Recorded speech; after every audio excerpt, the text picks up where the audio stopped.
tal, amigas y amigos? Estamos en 60 minutos con José Luis Yepes. Como siempre, tenemos un personaje referente en un área del quehacer humano. Hoy vamos a estar conversando con Rosario Coromoto Anzola Delgado. Ella es escritora, investigadora, autora y compositora de música para niños, educadora desde preescolar hasta la universidad, licenciada mención arte y literatura, licenciada en educación, y tiene una maestría en docencia universitaria. Además, es bueno destacar también que ha sido y es consultora corporativa. Con ella vamos a hablar en los próximos minutos. Bienvenida al espacio y gracias por atendernos en la mañana, en el día de hoy. Gracias a ti, José Luis, por invitarme a tu programa y poder contarle a tus oyentes y televidentes acerca de mi pequeña crónica personal. Rosario, en esta primera parte nos gusta conocer sobre tus raíces. Háblanos acerca de quiénes fueron tus padres y a qué se dedicaban, cuántos hermanos y lo que recuerdas tú, los principales recuerdos que te vienen a la mente de esa etapa infantil. Bueno, papá, Enio Anzola Jiménez, abogado, familia de origen tocuyano. Mamá, Alicia Delgado Mogollón, de origen duaqueño. Ellos se casaron, tuvieron 13 hijos. Yo soy la segunda de los 13, la mayor de las hembras. Tuve unos abuelos maravillosos, los papás de mamá, que vivieron siempre en una hacienda. Marcaron mucho la vida mía y la de mis hermanos, porque ese era nuestro Disney World de infancia. Y yo siempre sostengo que ese contacto con la naturaleza en la hacienda de mis abuelos me hizo desarrollar la sensorialidad y la sensibilidad, y por eso yo soy artista, soy escritora, soy músico. Y por otro lado, me enseñó mucho de lo que era esa Venezuela rural maravillosa, elemental pero profunda, esencial, silvestre, pero además muy de una gran honestidad, donde la palabra era la ley. Y esa parte marca mucho. Eso por el lado materno. Por el lado paterno, tuve una bisabuela, Lucrecia Anzola Yepes, y ella, nacida a finales del siglo XIX en el Tocuyo, era una persona muy imaginativa, muy conversadora, y también me acercó mucho a los cuentos, a la historia. Yo pienso que los tocuyanos tienen una vena de narración extraordinaria. Así como siempre he sostenido que los larenses pues, son creativos por naturaleza. La saga Garmendia, por ejemplo, que es del Tocuyo, es una saga de narradores orales y de narradores natos. Yo tengo por allá una sangre garmendia, porque mi bisabuelo paterno era Jiménez Garmendia, el papá de mi abuela paterna. Y leí por allí que la vena de oralidad, de contar historias, te viene de tu bisabuela y de tu papá. Sí, papá era un gran contador de cuentos, pero fabuloso. Yo lamento no haber recogido aquellos cuentos que nos inventaba, nos ponía los pelos de punta, inclusive lo disfrutaron hasta mis hijos, sus nietos. Y bueno, eso también me abrió las puertas de una necesidad compulsiva de escribir y de contar y de hacer poesía. ¿Cómo era la niña Rosario Anzola? ¿Cómo era con sus hermanos, con sus amistades? En mi condición de hermana mayor, siempre tuve muchas responsabilidades en la casa.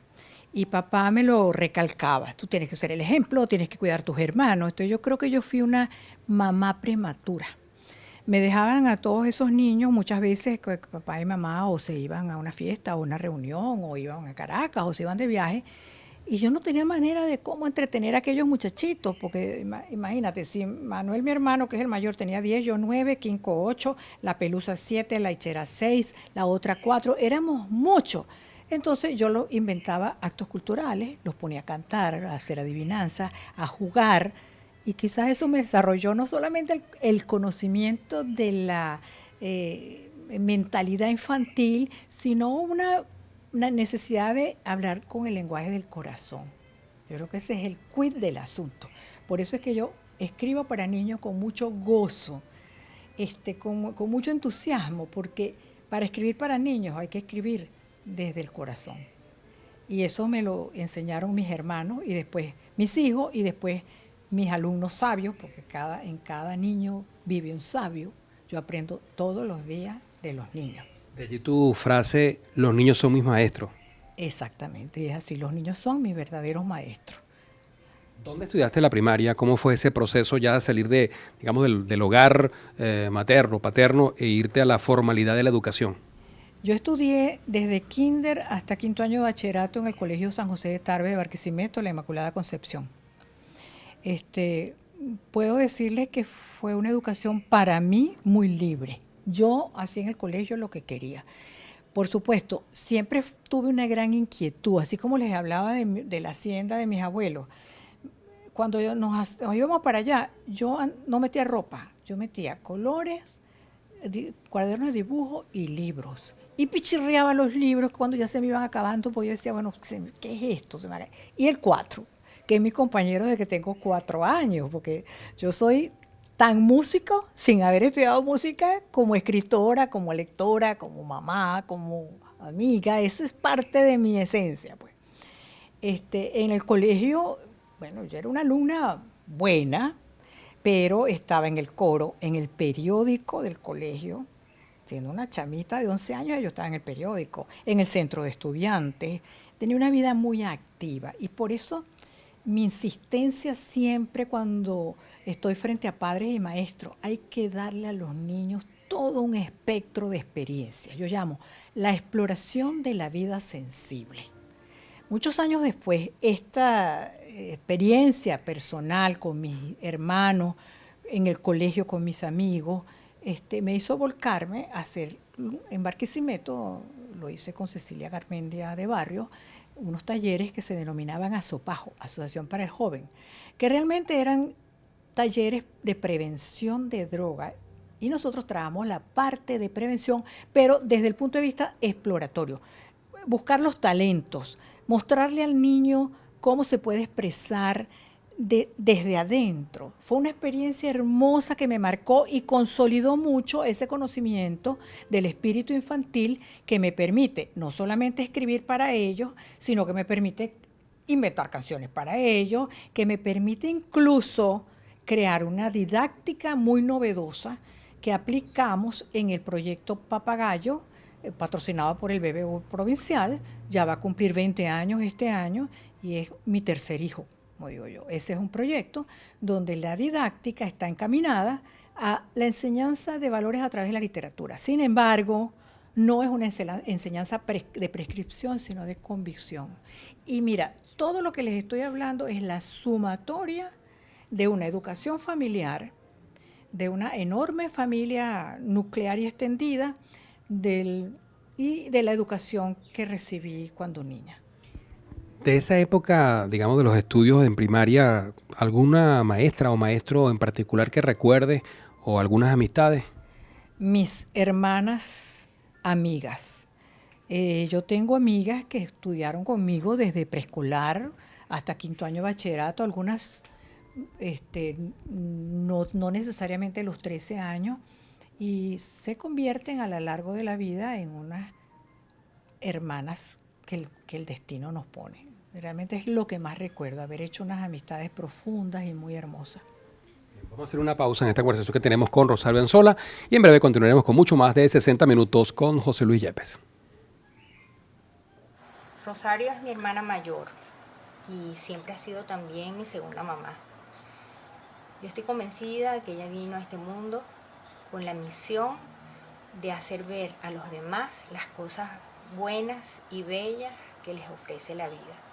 Ella nos invita siempre a ver las cosas buenas en cualquier circunstancia, y no solamente a eso, nos invita a verlas y a celebrarlo, a celebrar la vida, a celebrar las cosas buenas.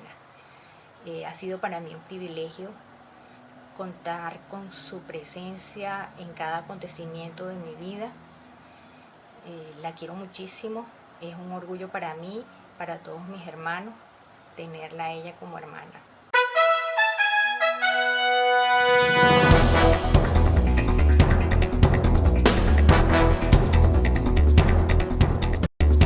Continuamos en 60 minutos con José Luis Yepes. Hoy nuestro personaje invitado, Rosario Anzola, una mujer muy polifacética, referente en cada una de las áreas que le ha correspondido desempeñarse en la vida, desde el punto de vista corporativo, gerencial, como también desde el punto de vista de escritora, compositora, cantante y esta narración de historias que ha vivido desde niña. Llegamos así a la época de la juventud, de la adolescencia y la juventud, donde estudia la secundaria y la universidad. ¿Qué te lleva a escoger específicamente la licenciatura en educación?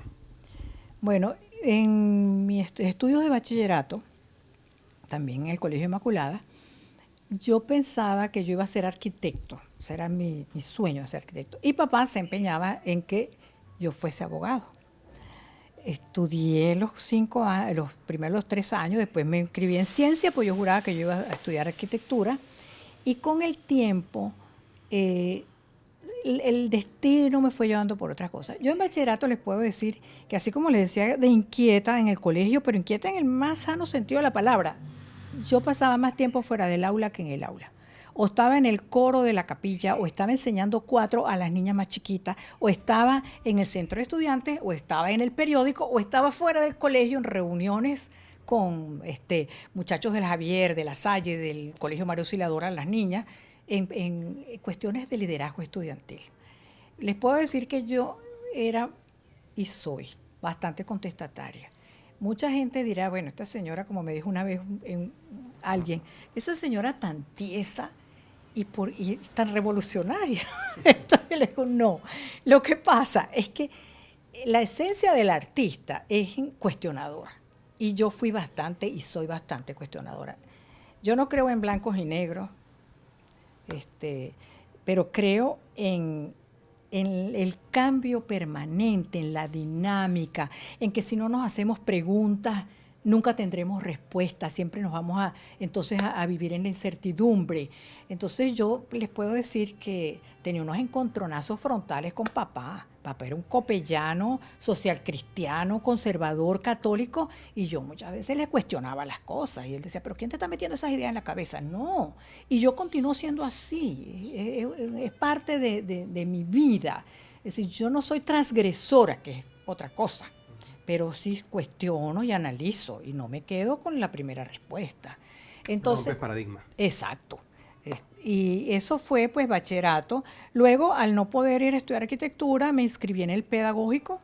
Y fíjate, me inscribí en el pedagógico en una carrera que hubiera sido preciosa, que se llamaba actividades complementarias. Esa era una carrera donde se supone que el profesor que salía graduado de allí podía manejar teatro, literatura, música, que era lo que a mí me encantaba. Pero esa carrera la cerraron por una evaluación que hicieron, no sé si de profesores o de alumnos, y yo logré hacer solo 2 semestres. Al cerrar la carrera yo tenía varias opciones, o estudiar inglés, o estudiar castellano y literatura, que era lo que había en el pedagógico, y me fui por castellano y literatura. Tuve extraordinarios profesores en el pedagógico, y me gradué de literatura. Comencé a trabajar en el Liceo Federico Carmona y en el Colegio Inmaculada dando clases. Disfruté muchísimo esos 3 años de clase que di. ¿Y por qué 3 años? Porque yo sentí, y todavía lo siento, que el Ministerio de Educación es como una camisa de fuerza. Yo no estoy de acuerdo con la manera como se lleva y se piensa la educación en Venezuela. De hecho, me salgo de dar clases donde logré cosas maravillosas. Yo ponía a los muchachos a jugar. Yo cumplía con el programa completo, pero los ponía en ronda, los ponía a inventar y no sé qué. Y yo veía que a ellos les gustaba. Incluso en el Federico Carmona, los niños de otros salones se ponían en la ventana a ver qué era lo que yo hacía, que se reían tanto los muchachos. Y los otros profesores a veces me decían, mira, ese salón tuyo se hace bulla, es demasiado desordenado. Bueno, yo digo, yo no puedo trabajar en esto. Eso de estar estadísticas, objetivos todo el tiempo, de aquellos muchachitos tiesos en un pupitre, cuando eso me parece que es como amarrarlos con un mecate. No, al niño hay que soltarlo. Ahí es cuando se me presenta la oportunidad de trabajar en talleres de autoconocimiento y creatividad para niños. De hecho, se dice que en la educación en Venezuela lo único que es del siglo XXI es el estudiante. Es correcto. Aquí se necesita un cambio total de paradigma. Y cuando yo digo ese cambio total, no significa que hagamos lo que se está haciendo en Finlandia, que se está haciendo maravilla, o en Japón, no. Adaptar la educación a nuestra idiosincrasia y a las necesidades del siglo XXI. Mientras tengamos un sistema de educación esclerosado como el que tenemos, los niños se van a quedar atrás. Aquí estamos en la prehistoria de la enseñanza en Venezuela. Yo diría, mira, yo eliminaría las materias, porque si tú educas a un niño en sensorialidad, sensibilidad, creatividad, en el conocimiento del otro, la alteridad y la empatía, en el autoconocimiento de sí mismo, en descubrir, explorar, lo demás es añadidura. Y eso está comprobado en ese proyecto Papagayo y en un proyecto hermoso que tengo que se llama Convivarte, que es convivir a través del arte. Enseñar al niño a acercarlo, más que enseñarlo, acercarlo a que experimente distintas manifestaciones con las que él se puede expresar, pero siempre prevaleciendo el equipo, el grupo, el conjunto, el consenso. Ahí hay una educación democrática, jugando con pintura, con pitillos. Entre dos vamos a hacer una escultura a ver qué sale, pero yo tengo que ponerme de acuerdo contigo para que eso no me salga choreto. Entonces, mira, no es que yo estoy descubriendo el agua tibia, eso lo dijo Montessori, Gesualdo, Simón Rodríguez, lo dijo José Martí. Tenemos maravillosos pedagogas que desde hace muchísimos años están diciendo al niño hay que enseñarlo viviendo, jugando. Y eso es lo que hay que recuperar. Matemática, lengua y todas estas otras expresiones del corazón, del alma y del pensamiento. Lo demás es aprendizaje de añadidura. Lo aprenderá el niño en la medida que vaya evolucionando. Yo prefiero un buen ciudadano y una buena persona que respete al otro, que se sepa expresar, que se sepa conocer a sí mismo para poder conocer a quien tiene enfrente, que sepa cuáles son sus sentimientos. Yo prefiero ese niño a un niño que saca 20 en ciencias, biología, física, química, matemática y que está tieso en un pupitre. Yo tengo terror a esos niños tiesos. Repetidores de conocimiento. Exacto. Aquí lo que hay es que eso, enseñar al niño a vivir y a convivir, que es lo más importante. De hecho, recuerdo, ahora que lo comentas, en una escuela en Buenos Aires, en una oportunidad que estuve, vi que en toda la entrada había una frase que decía, cuidad al niño de hoy y estará formando el ciudadano del mañana. Y yo iría más allá. Descubramos al niño interno que cada quien tiene dentro de sí. Porque hay un niño que permanece. Y cuando yo escribo, vamos a decir, cuando yo escribo un libro para niños, Carlota, esta es una novela para niños, pero Carlota tiene categorías, dimensiones de lectura y de comprensión. Un niño lee Carlota, que son unos cuentos seriados de mi experiencia en Tumaque, aquí está, de los animales, y se basa en un poema de Aquiles Nazoa, Historia natural contada por Carlota, que es una morrocoya que vive en una hacienda. Lo que les quiero decir, esto lo lee un niño y disfruta mucho de esa lectura, pero lo lee un adulto y le remueve al niño interno, porque aquí hay unas reflexiones que no son mías, son del lector. Ya cuando yo entrego este libro ya no es mío, ya es de quien lo lee. Y en eso es que se basa mi inquietud, mi dedicación y la necesidad de seguir aprendiendo, seguir escribiendo, en que las personas se identifiquen con ese niño interior que es el niño o el ser humano puro, el ser humano natural, el que no se enrolla, el que ve la luna nueva con el ojo de asombro, quien pasa por un sitio donde está floreciendo un árbol y se maravilla con eso. Ese es el niño que a veces enclaustramos por hacernos demasiados adultos. Excelente reflexión. Con esa nos vamos al corte, cumplimos con los compromisos de publicidad y regresaremos para seguir conociendo más de la vida de Rosario Anzola.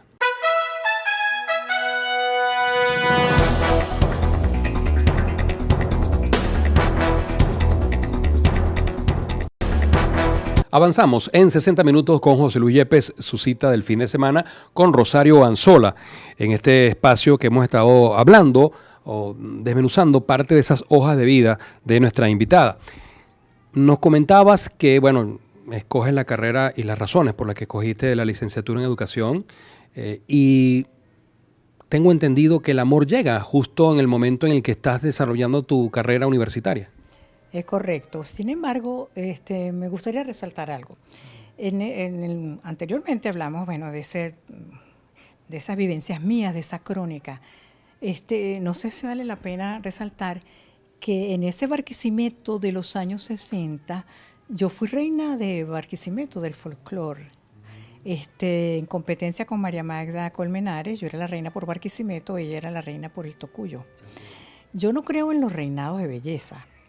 Yo creo en la belleza que tiene cada ser humano y que es la que sale desde adentro. Esto era un reinado de folclore, de tradiciones, que siempre por ese espíritu que te digo yo de contestatario, mientras mi generación oía a los Beatles, que me parecen unos clásicos del siglo XX y reconozco todo el mérito, a mí me encantaba era la música autóctona. Entonces yo andaba en esa onda. Bueno, fui reina del círculo militar, del centro social, del colegio La Salle, por ahí en unas fotos apareceré yo.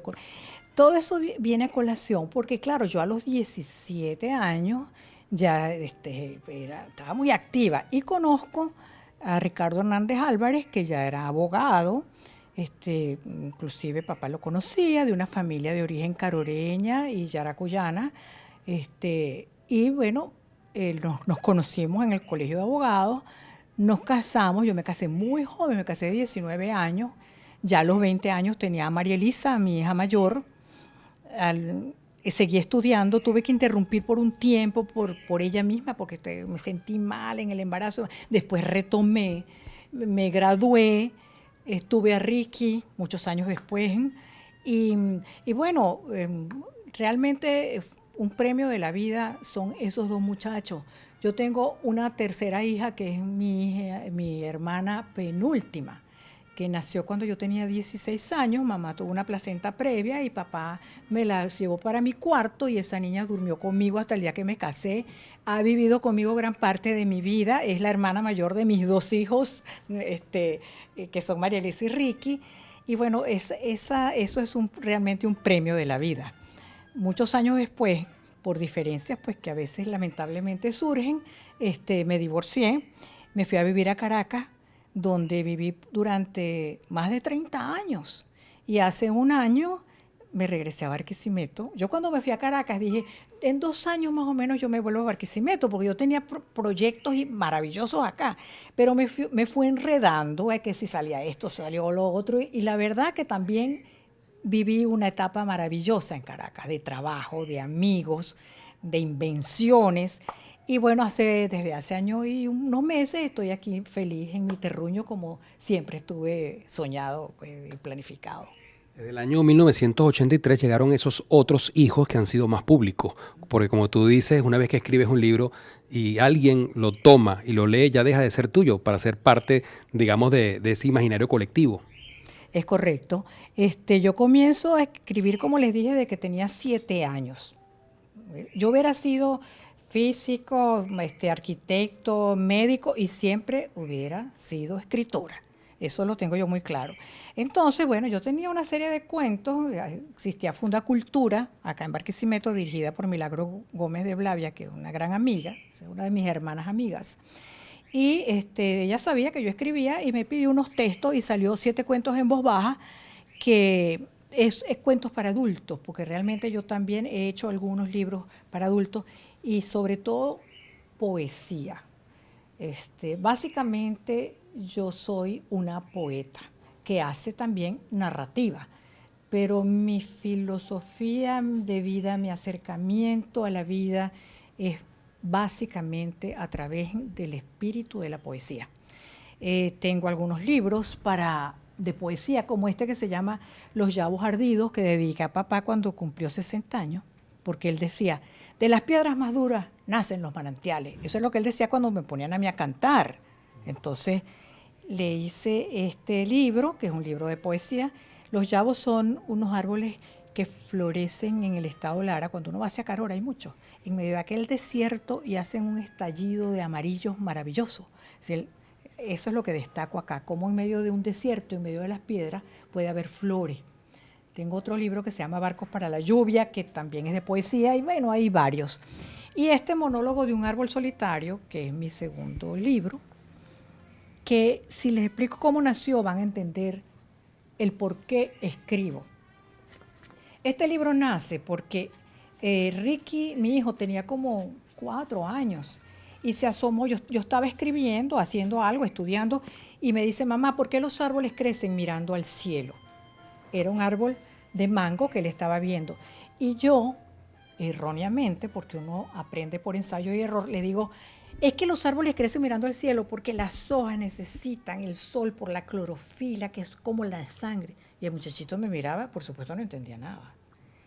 Cuando yo terminé de darle esa explicación tan absurda para un niño de 4 años, dejé de hacer lo que estaba haciendo y me pregunté, si ese árbol le hablara a Ricky, ¿le daría la explicación que yo le di? Y empiezo a escribir de un tirón este libro que se llama Monólogo de un árbol solitario, que es el árbol el que le dice por qué le eleva su rama al cielo. Y cuando les digo, esto es poesía pura, porque está junto a la ventana y me miras como mirando más allá de lo que tu mirada puede alcanzar. Y así le va explicando al niño que se está quedando solo en la ciudad, que cada vez hay menos árboles. Es un libro esencialmente, diría yo, ecológico. Y además de lo maravilloso que tiene, y no es que me esté alabando, ni mucho menos, es que Maruja Herrera, que fue quien hizo las ilustraciones, no me conocía, ni sabía nada, sino el texto. Y resulta que Maruja Herrera, cuando viene a Barquisimeto a presentar el libro, la portada es un árbol de mango. Y yo le digo, Maruja, ¿y por qué tú sabías que era un árbol de mango el que estaba mirando el niño? Ah, no sé, pero no solamente eso, sino que cuando Maruja dibuja el inicio del libro, que es este, aquí está Ricky, que es exacto, él no lo conocía. Aquí está el árbol de mango. Esta mecedora de coro yo la tenía, esta soy yo. Estos son mis objetos. Este era el papel idéntico, el papel que yo tenía en la pared de la casa era idéntico. Y Maruja nunca había visto esto. Eso es el espíritu de la obra. Esa es la magia de la palabra. Yo creo que con esto ya entenderán por qué yo soy una enamorada de las palabras, de la poesía, de la magia de la literatura. De esa ópera prima, de ese primer libro de los 7, hasta la más reciente a la publicación, han transcurrido como 30 libros, ¿no? Sí. Uno de los que te ha dado más satisfacciones es El niño que soy. Uh-huh. ¿Cómo surge? ¿Cuál es la historia de ese niño que soy? Yo trabajaba con niños, como les he dicho, y los niños muchas veces me llegaban y me contaban sus secretos. Y yo eso lo anotaba en un cuaderno que llamaba la bitácora, para conversarlo con los padres y con los docentes. Entonces, una vez me invitó la Universidad de los Andes a dar un seminario para maestras de preescolar y yo me llevo mis anotaciones de lo que los niños me decían, con la idea de hacer un libro sobre didáctica de preescolar. Voy allá y empiezo a decirle a darle esto. Le digo, ya yo cerré el seminario, les voy a dar unos pensamientos, unas frases que los niños me han dicho para que ustedes las interpreten. Bueno, aquello fue una explosión de emociones, tanto que las maestras me piden que les dé pues esas barajitas que yo había llevado. Y digo yo, ¿y quién soy yo para estar haciendo una didáctica si los niños son los que me han dicho todas estas cosas? Verbigracia. Yo una vez yo fundé la escuelita del hospital Antonio María Pineda en un salón. Era el doctor Riera Subillaga, jefe de pediatría. Y ahí los niños que no podían asistir a la escuelita, eso era un trabajo voluntario, entre paréntesis, se les llevaba colores y cuentos para su cama. Yo estaba con un niñito que estaba todo escayolado y en eso viene la ronda de médicos, yo tenía que salirme, el muchachito me agarra y me dice, no te vayas, que no te vayas. Y yo, no importa, yo te dejo los colores y te dejo no, que no te vayas. Y ¿por qué no quieres que yo me vaya? Ya yo vengo. Me dice, es que tú eres la única persona que me miras a los ojos cuando me hablas. Era un niño de 8 años. Yo esperé que el doctor Riera hiciera su ronda y cuando salí le dije, mire lo que me acaba de decir este niño. simplemente piensa en las palabras del niño. Y eso que me dijo el niño está acá. Dice, mírame a los ojos cuando me hables. De ser posible, colócate a la altura de mi vista. A veces me duele el cuello de mirar hacia arriba. Eso no es mío, eso es de los niños. Bueno. Y así como ese pensamiento, pues todos esos pequeños secretos que los niños me decían, yo los fui convirtiendo en unas frases fundamentales. Con el tiempo, este libro al principio se llamaba Temario para una maestra. Con el tiempo lo lee el doctor Luis Alberto Machado, gran amigo y un gran maestro para mí. Y me dijo, mire, mija, quítale ese título, póngalo el niño que soy, porque todo lo que está aquí no solamente es para los niños, es para el niño que todos llevamos dentro. Estamos hablando del que fue ministro de Inteligencia. Sí. ¿No? Entonces él le cambió el título y se llama El niño que soy. Este libro ha sido publicado en inglés y español. También está traducido al francés y al italiano. Y la verdad que es el libro de mi corazón, porque no es mío, es lo que los niños me dijeron y yo interpreté. Se vendieron más de 25.000 ejemplares y bueno, ya nos perdimos la cuenta, ¿no? Exacto, es un libro muy codiciado, se lee internacionalmente, se consigue en Amazon.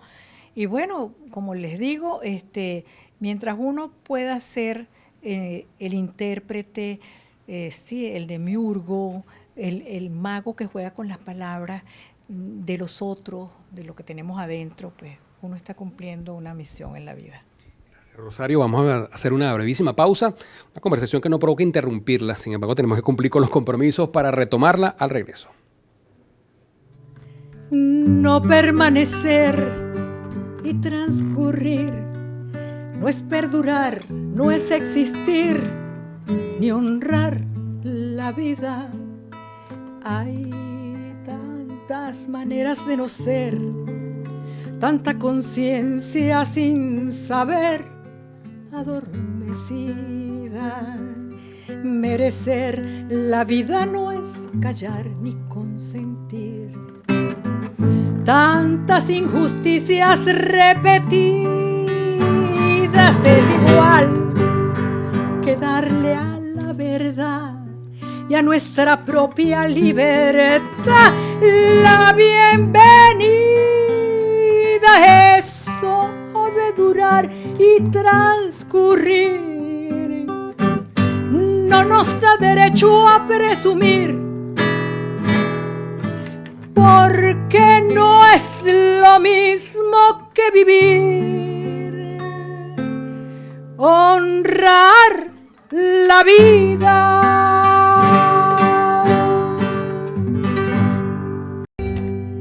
Tengo un abuelo negro, un abuelo negro, un abuelo negro. Tengo un abuelo indio, un abuelo indio, un abuelo indio. Tengo un abuelo blanco, un abuelo blanco, un abuelo blanco. Y soy venezolano, venezolano, venezolano. De mi abuelo negro me gusta el tambor y bailar sabroso al compás de este son. Ole, ole, ole, ole, ole. Ole, ole, ole, ole, ole. Ole, ole, ole, ole, ole. Ole, ole, ole, ole, ole. De mi abuelo indio me gusta el maíz y tocar maracas y vivir aquí. Kirrichiquinchi, kirrichiquinchi, kirrichiquinchi, kirrichiquinchi. De mi abuelo blanco me gusta viajar, conocer los mundos y andar por el mar.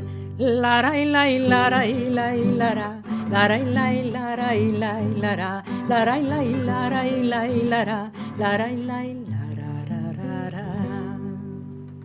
Excelente.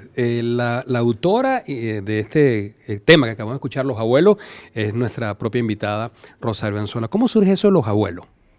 Bueno, porque parte del trabajo que hago yo de música para niños tiene que ver también con la literatura.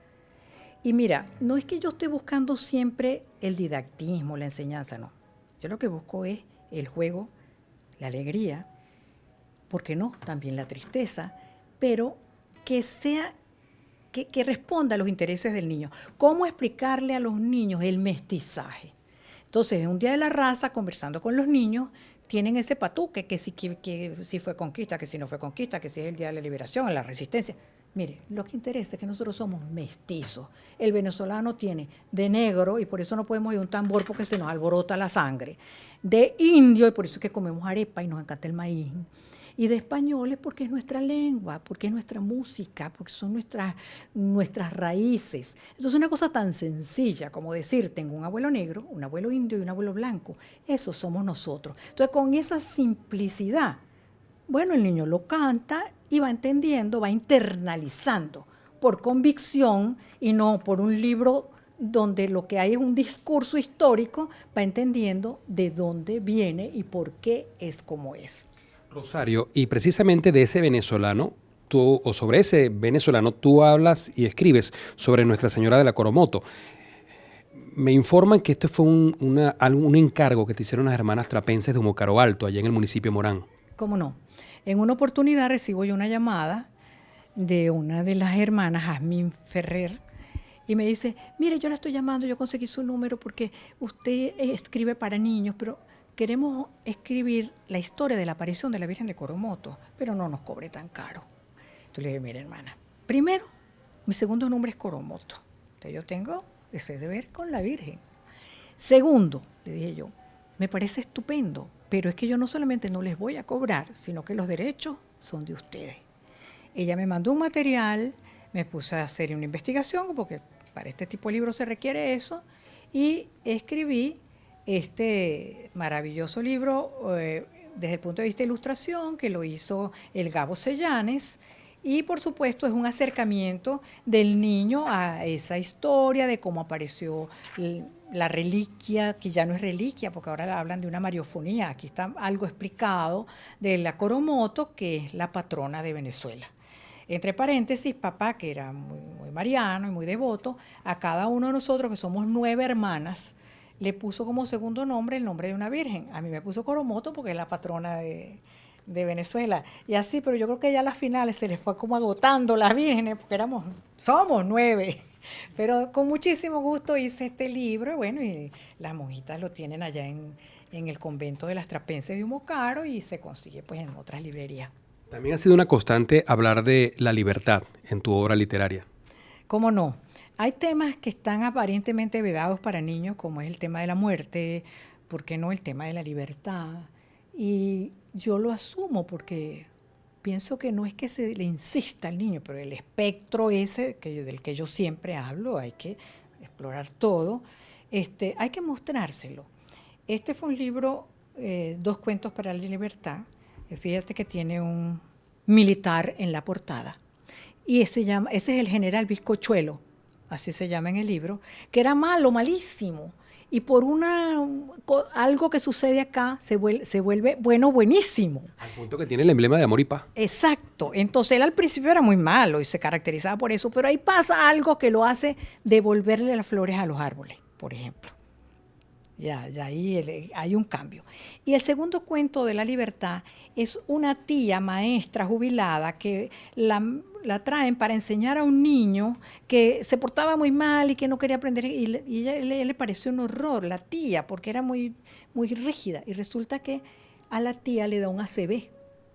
¿Cuántos niños no tienen a sus abuelos que le dan un ACV? Y ella se queda presa en su propio cuerpo. Entonces es otra manera de ver la libertad. Por una parte, en el general Bizcochuelo, la libertad que tiene un ser humano para escoger ser como es y como quiere ser. Y en el otro caso, la libertad que tiene, cuál es el concepto de esas personas que están atrapadas en su propio cuerpo. Y el niño lo comprende. Este es un libro también muy, muy trabajado en aula, porque no podemos negarle al niño las realidades que existen. Es como este otro libro, Noni Noni. Noni Noni me lo encargó Santillana, es el caso de la amistad de una viejita, tatarabuela, de 90 y pico de años con una niña de 8, donde se juntan 2 soledades. La niña está sola porque la mamá trabaja, el papá trabaja, la abuela trabaja, todo el mundo trabaja, y la abuelita está sola porque nadie le conversa, nadie está con ella. hay una parte del libro que viene de la vida real, porque todos mis libros vienen de la vida real. Y fue una vez que yo le fui a cantar a un señor que cumplía 95 años, y me invitaron para que tomara la guitarra y le fuera a cantar unos tangos, porque el señor le gustan los tangos. Y yo le digo, usted está muy contento hoy, porque mire todo el gentío que vino a su fiesta. Y me dijo, lo que más me gusta es que hoy me han dado muchos abrazos, porque a mí nadie me toca. Eso está aquí. Cuando la abuelita le pregunta, le dice, la niña le pregunta, abuela, ¿qué es lo que más te gusta de mí? Y me dice, los abrazos, porque me quitan el frío que cargo por dentro. Qué lindo, ¿no? Sí.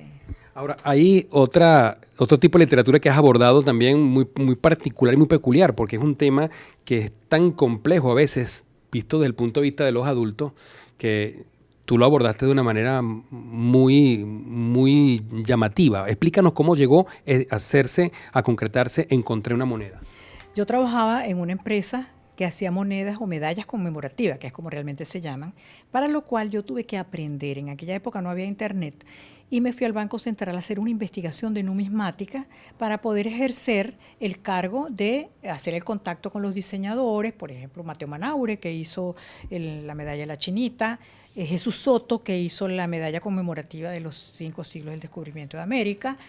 Y yo tuve que aprender numismática. Pero entonces cuando yo aprendo numismática, digo, yo me voy a quedar con este conocimiento. Voy a hacer un libro para que los niños entiendan la historia de la moneda en Venezuela. Entonces inventé un personaje, inventé a un lorito que a lo largo de todo el libro se van paseando por la historia de la moneda en Venezuela desde que llegan incluso los españoles a nuestras costas, se consiguen con unos indios que hacen trueque como moneda, la sal era una especie de moneda, y así va pasando la generación de loritos, que eran coleccionistas de monedas, aquí está la macuquina, monedas que se fueron, hasta llegar a las monedas de níquel. Esto fue un libro que editó el Banco Central, que generosamente, además, colocó una locha al final escondida en el libro para que los niños la buscaran al terminar de leer, y tienen que registrar el libro a ver por dónde que está la locha y comiencen su propia colección de numismática. Y también escribiste sobre por los lados del Banco Central. ¿Cómo no? Porque a raíz de este libro se creó la Comisión de Publicaciones para Niños en el Banco Central y se hicieron una serie de libros interesantes para que el niño entendiera la economía de Venezuela. Este libro, Por los lados del Banco Central, que fue el que yo hice, y otro sobre la Casa de la Moneda de Maracay, tiene una característica. La excusa es el Banco Central. Realmente es la historia de las esquinas de Caracas, pero porque está situado el Banco Central en la esquina, qué significa eso, cada una de las esquinas, y bueno, es interesante, como les digo, es aprender a través de la recreación y del juego, pues. Rosario, en el año 2014 recibiste en México un premio mundial de literatura infantil y juvenil. Háblanos lo que significó para ti, porque además es un premio en el que no te postulaste. Es correcto. El IBI, que es una institución internacional, cada 2 años selecciona a escritores e ilustradores de literatura para niños, y para mí fue realmente una sorpresa cuando me comunicaron que me iban a dar el reconocimiento en la Ciudad de México. Ellos se reúnen cada 2 años en distintas ciudades del mundo, esta vez era en México, y bueno, fue bien emocionante asistir allí. Hicieron un video sobre mis libros y sobre mí, y realmente, digamos, me enorgullece como representante de Venezuela ante estos organismos que toman en serio el talento venezolano a la hora de hacer literatura, no solamente literatura infantil, sino literatura en general. Tenemos maravillosos poetas y escritores acá en Venezuela. Y por supuesto este premio me dio aliento para seguir trabajando, porque yo lo digo con bastante honestidad, yo no aspiro ni fama ni ando detrás de publicaciones.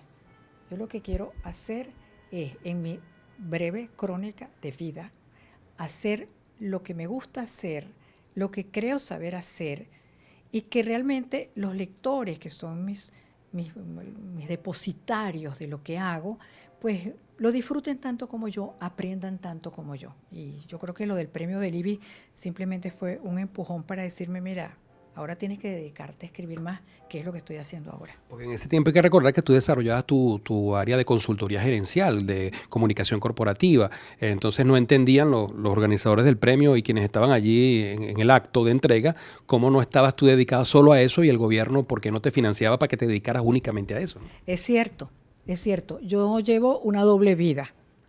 Una doble vida, bueno, por razones que tuve que levantar a 2 hijos. Yo trabajé en bancos, en la parte de mercado financiero, en fundaciones, organizando fundaciones, sobre todo fundaciones culturales, que es lo que más me he dedicado. Y era como una contradicción. Yo, por ejemplo, estaba en una oficina con un blazer y mis tacones, ejecutivamente trabajando, y de repente decía, ya vengo. Me quitaba los tacones, me quitaba el blazer, agarraba la guitarra y me iba para una escuela a cantar con los niños. Y entonces después a las 2 venía y me ponía mi otro disfraz. El otro era el disfraz, no el de la guitarra con los niños. Y bueno, es una doble vida que me ha tocado, simplemente me ha tocado, la he vivido, la he gozado.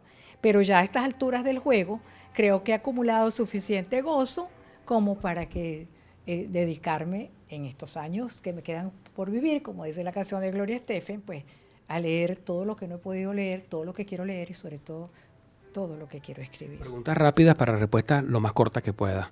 Una canción. Ensoñación de Rafael Miguel López. Un libro ajeno. Con los ojos abiertos de Margarita Yourcenar. Un paisaje. El paisaje árido del estado Lara. Un personaje clave en tu vida. Mi abuelo materno, papá, Simón Delgado. Un personaje público a quien admiras. Admiro ahora o antes. Antes y ahora. Puede ser Ramón Guillermo Aveledo. A quien, por cierto, recientemente te va a corresponder, o te correspondió más bien, presentar su más reciente libro. Rosario, de no haber sido escritora, compositora, investigadora, dedicarte a la comunicación corporativa, ¿qué te hubiese gustado ser? Arquitecto. ¿Un pasatiempo predilecto? Oír música. Paso todo el día oyendo música. Yo me levanto y lo primero que hago es prender música y cuando no la tengo me siento un gran vacío a mi alrededor. Allí, para esa cámara, ¿cómo te gustaría ser recordada? Nunca lo había pensado, pero me gustaría ser recordada como una persona que quiso dar mucho amor, que quiso recibir mucho amor y que dedicó su vida a lo que conscientemente cree como trascendencia. La providencia, Dios, el gran espíritu, la gran sabiduría, llámese como se llama, me dio unos dones y yo tengo que dar cuenta de esos dones, que es escribir, cantar, dar y recibir afecto. De tus muchos artículos, hay uno que particularmente a mí me llamó mucho la atención, me sentí muy identificado, Un solo país, que publicaste en ABC de la Semana. Porque hablas de ese país policromático, de ese país unido, de ese país comprometido, de ese país en el que cabemos todos los que queremos construir un mejor porvenir para las nuevas generaciones. Me gustaría que pudiéramos quizás concluir este programa con alguna reflexión que toque algo de ese artículo. ¿Cómo no?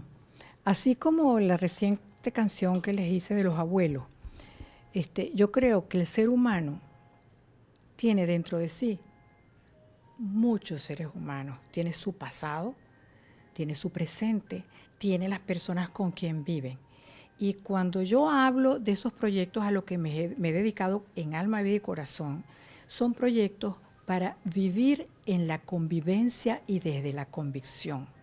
Nosotros tenemos que aceptar al otro, pero primero tenemos que aceptarnos a nosotros mismos. Yo siempre hablo de una trilogía muy simple, que no tiene que ver con ninguna filosofía específica, que es conocer el yo, ¿verdad? Que es lo que hace el niño, el bebé. Después conocer los otros, la mamá, el papá, la familia, los vecinos, y después unir ese yo y esos otros en el nosotros, que es lo que tenemos que conjugar.